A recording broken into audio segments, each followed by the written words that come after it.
There's something about putting a hāngī down. You always will do it with no sleep because you go to bed late for prepping it and you get up early. Someone's like, wake up man, come on, go get the hāngī out. It's like, oh my gosh.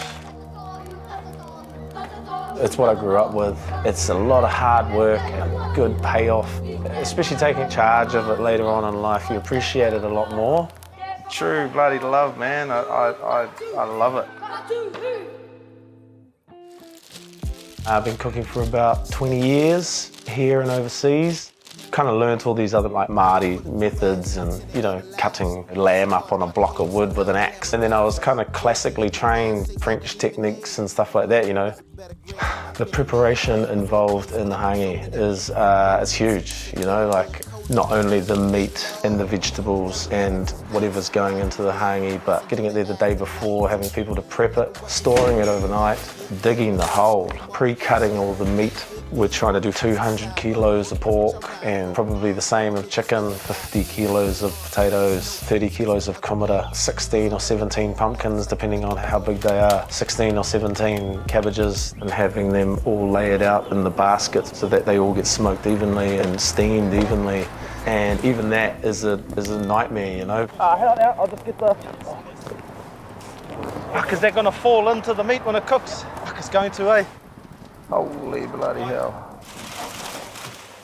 Yeah, real stressy, man. Wondering if it's gonna bloody cook or not, eh? Gosh.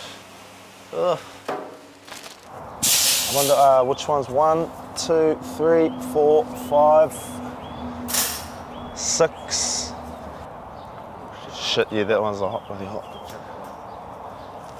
My experience with hāngīs is my father. He was taught by his father and so forth and so forth. All the little things like collecting the wood, peeling the potatoes and burning in the hole, and you cook in the same hole that you burnt in, chopping the wood properly and having it so that it all falls into the hole and doesn't fall on it lopsided, and even laying the stones, you sprinkle them with salt and slap them with water. Yeah, after I started cooking, I remembered all of these things that he talked to me over and over and over again. He was a very methodical man.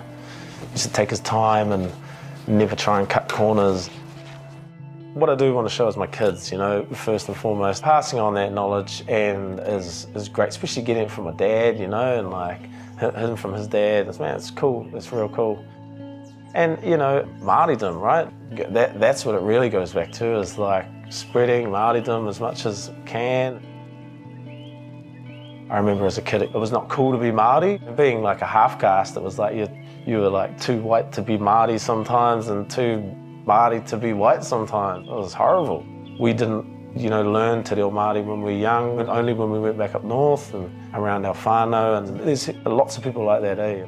Only just in maybe the last 10 years have I realised what, I should be looking at. Yeah!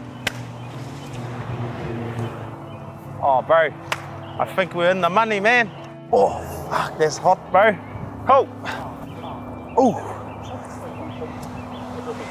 Yeah, I know, eh? Save it, eh? Yeah, man, there's a wolf falling. Oh, yeah, this is a good one, eh? I mean, the hāngī is a good way to feed a lot of people, right? Haramai, tamariki. Haramai.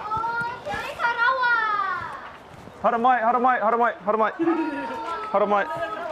Carl, you put this one in there, and then you pass it down. You stand there and do that. I really do love the fact of everybody chipping in to do a whole lot of work, feeding a whole lot of people and then cleaning up the mess, especially with people that you don't know and they've just come to hang out and peel some potatoes or dig the stones out, or it's a great bonding experience as well,